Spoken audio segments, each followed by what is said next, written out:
back to my channel. Again, we are still inside American Writers Museum. If you did not watch the previous video, please go watch the part 1 of this video. So this is part 2 of the same video. हम अभी half way through इस museum में पहुंचे हैं. सो जी जो अगला section था इसके अंदर डिफरेंट चीज़ें लगी हुई थी कि बुक स्टोर्स कैसे डेवलप हुई और बुक्स कल्चर का पार्ट कैसे बनी और मैगजीन्स के बारे में था यहाँ पर लिखा हुआ. तो दैट वाज इंटरेस्टिंग. ये वाला जो पार्ट था मिडिल वाला, ये एक तो बहुत ज़्यादा इंटरेस्टिंग था और दूसरा ये कि यहाँ तक पहुँचते पहुँचते मैं बहुत ज़्यादा थक गई थी. एंड आई वाज फिल्मिंग साथ साथ तो मेरे हाथ भी बहुत ज़्यादा थक गए थे. बट यहाँ पर सारा हिस्ट्री बुक्स के बारे में लिखा हुआ था कि बुक्स कैसे कल्चर का पार्ट बनी, फिर कैसे वो इवॉल्व हुई, बुक स्टोर्स कैसे इवॉल्व हुए. और यहाँ दरमियान में एक सेक्शन था जहाँ पर डिफरेंट जो पॉपुलर बुक्स हैं उनकी एग्जिबिशन की हुई थी. तो कुछ जैसे ग्रेट गैट्सबी रखी हुई है और या टू किल अ मॉकिंगबर्ड, इस तरह के टू किल अ मॉकिंगबर्ड मेरे से बोला ही नहीं जा रहा.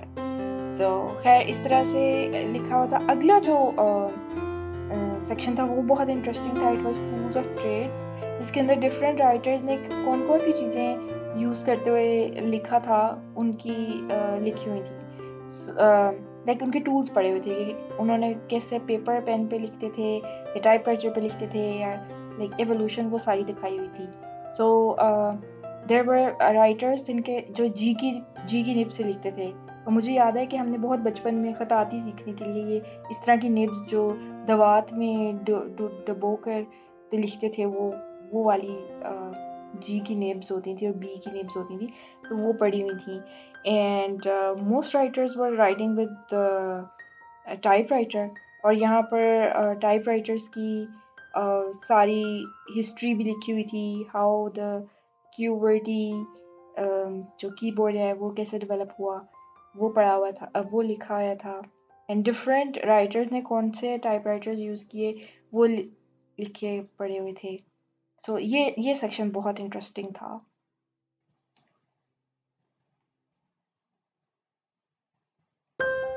अच्छा, इस सेक्शन के अंदर ये लिखा हुआ था कि वर्ल्ड वॉर 2 में टाइपराइटर्स की शॉर्टेज हो गई थी बिकॉज फायर आर्म्स जो हैं वो टाइपराइटर फैक्ट्रीज में बनना शुरू हो गए थे. तो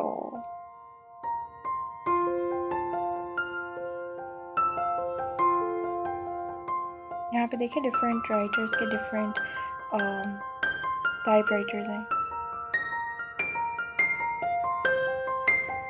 और यहाँ पे क्यूवर्ट्री जो कीबोर्ड है उसकी डेवलपमेंट का लिखा हुआ था कि some people think that it is because of the to slow down the writing speed, लेकिन एक्चुअली ये राइटिंग स्पीड स्लो डाउन करने के लिए कोई ट्री नहीं बना था.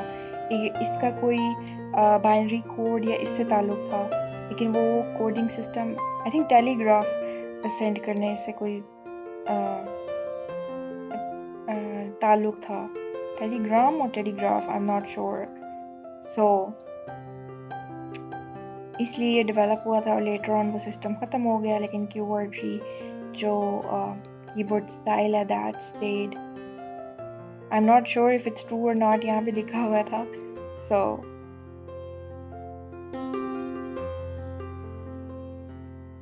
टूल्स ऑफ ट्रेड ये सेक्शन था, ये तो ख़त्म हो गया है. पीछे चिल्ड्रन सेक्शन है और जिसकी मैं पहले बात करी थी. वहाँ पे बच्चे बहुत इंटरेक्टिव था और बड़ा मज़ा कर रहे थे. अच्छा, ये जो सेक्शन था यहाँ पर ये था कि स्टोरी ऑफ द डे बन रही थी. हर विजिटर अपनी एक लाइन इस स्टोरी में डाल रहा था. देयर वर टाइपराइटर्स, उनके अंदर पेपर ऑलरेडी लगे हुए थे और हर कोई अपनी अपनी एक लाइन लिखे तो एक स्टोरी बनेगी आज की. और मैंने भी अपने पंजे जो हैं वो सही अच्छी तरह से टाइपराइटर पे मारे और स्टोरी बनाने की कोशिश की अपना सेंटेंस. तो खूब मैंने like I think I try to make sense, लेकिन जो स्टोरी थी बहुत फनी बन रही थी. किसी ने कुछ लिखा हुआ था, किसी ने कुछ लिखा हुआ था. So I tried my best as well. और ये अगला सेक्शन बहुत मज़े का था. इसके अंदर इस तरह से था कि बहुत सारी बुक्स के कोट्स लिखे हुए थे और आप उनको फ्लिप करते हो और फिर जो है वो आपको पता चलता है कि ये कौन सी बुक के कोट्स हैं. तो and it was like a quiz thing कि देखें आपको कितना आता है कितना नहीं आता है। सो मुझे बहुत सारी कोर्स नहीं आती थी। मैं फिक्शन बहुत कम पढ़ती हूँ। तो ये सारी तकरीबन फिक्शन बुक्स थी और कुछ तो बहुत पुरानी से 1881 की बुक है। I am not sure that I am going to read such a book. लेकिन ये पूरी दीवार भरी हुई थी इस तरह के बोर्ड्स के साथ। और जैसे मैं पुरानी बुक्स बहुत कम पढ़ती हूँ। I like to try new things, read new things like पुरानी जो है 1953 की बुक है ये, जैसे कॉल मी इस्माइल, ये 1851 की बुक है। ओके। सो इस तरह से कोट्स लिखे हुए थे। So from certain books and let's see कि आपको आते हैं कि नहीं। लेकिन फिर भी मुझे बड़ा मज़ा आया, मैंने सारे बुक्स के कोट्स पढ़े, उनको फ्लिप कर करके। यहाँ पे भी काफ़ी देर लगी थी। इस सेक्शन के बिल्कुल पीछे चिल्ड्रन सेक्शन था जहाँ पे बहुत सारे बच्चे इंटरैक्टिव प्ले में हिस्सा ले रहे थे। देवर स्क्रीन्स लगी हुई थी and you can just tap on a word और उसके डिफरेंट मीनिंग्स निकलते थे, प्रोनाउंसिएशन निकलती थी। और या चिल्ड्रन सेक्शन था, वहाँ पे बच्चे बहुत मज़ा कर रहे थे। तो आगे मैंने इस वीडियो को वॉइस ओवर भी जब कर रही थी, करने लगी थी, तो पीछे बच्चों की चीखों की आवाज़ें आ रही थी इस तरह। यहाँ पे बहुत मज़ा आया था। अच्छा, अगली चीज़ है द शॉप, म्यूज़ियम शॉप। और ये आपको पैटर्न बहुत नज़र आएगा मेरी सारी वीडियोस के अंदर। ये मग्स बहुत अच्छे थे। ये मग्स मैं ख़रीदना चाहती थी लेकिन मैं नहीं ख़रीद सकी। ये वाला मग भी अच्छा है। खैर, तो ये पैटर्न आपको मेरी सारी वीडियोस में नज़र आएगा कि मैं म्यूज़ियम शॉप्स में ज़रूर जाती हूँ। म्यूज़ियम्स की जो शॉप्स होती हैं वो मुझे लगता है कि वैसा जो वैसी चीज़ें जो है ना वो आपको बहुत कम कहीं और मिलती हैं। लाइक दे आर यूनिक और वहाँ पे डिफरेंट चीज़ें पड़ी होती हैं। You can discover a lot of new things. Even अगर आप वहाँ से ख़रीदें ना, जैसे चिल्ड्रन, बच्चों की चीज़ें ये वाली तो जो जिनको मैं अभी हाथ लगा रही हूँ, खैर इवन अगर आप वहाँ से कोई चीज़ ख़रीदें नहीं, फिर भी you can just look around और आपको पता चलता है अच्छा ये भी चीज़ मिलती है। You can just Google that, Amazon पे या इधर-उधर कहीं मिल जाती है। बुक नर्ड वाला पाउच है, ये अच्छा था। लेकिन यहाँ पर अक्सर चीज़ें ओवर प्राइस्ड भी होती हैं। सो ये वाले मग्स मुझे बहुत पसंद आ रहे थे। लेकिन मैंने मग्स तो ख़रीदे नहीं, इस शॉप से मैंने कुछ भी नहीं ख़रीदा। और उसकी ये वजह थी कि एक तो मग्स ख़रीद के तो वो टूट ही जाने थे बिकॉज़ आई वाज़ ट्रैवलिंग। तो ये जो अंदर जो बुक्स पड़ी थी इमिग्रेंट राइटर्स वाली, वो यहाँ पर फॉर सेल पड़ी हुई थी।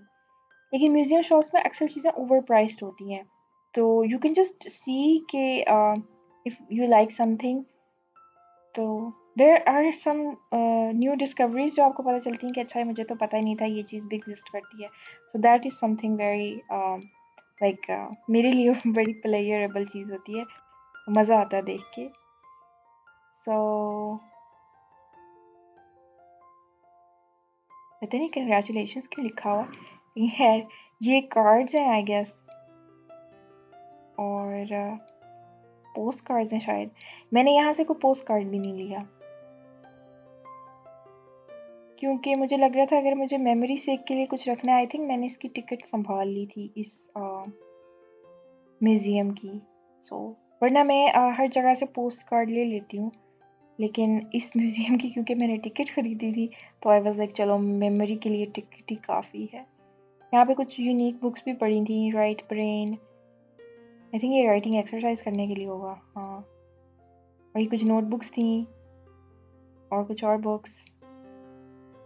सो ये म्यूज़ियम इटसेल्फ भी छोटा सा था और इसकी बुक शॉप भी बहुत छोटी सी थी, एक कोने में बिल्कुल बनी हुई थी। तो और ये पूरा सिर्फ एक फ्लोर के ऊपर था, एक छोटी सी बिल्डिंग के फ्लोर के ऊपर था। नॉर्मली म्यूज़ियम्स तो बहुत बड़े रकबे पे फैले होते हैं।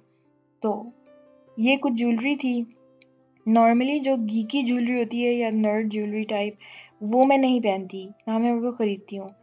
लेकिन ये भी प्यारे थे। You can never have enough of nature.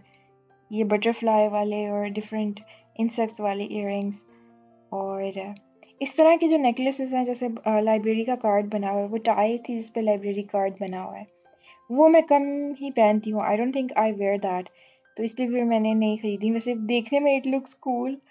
तो I hope you guys enjoyed this video and keep watching for more.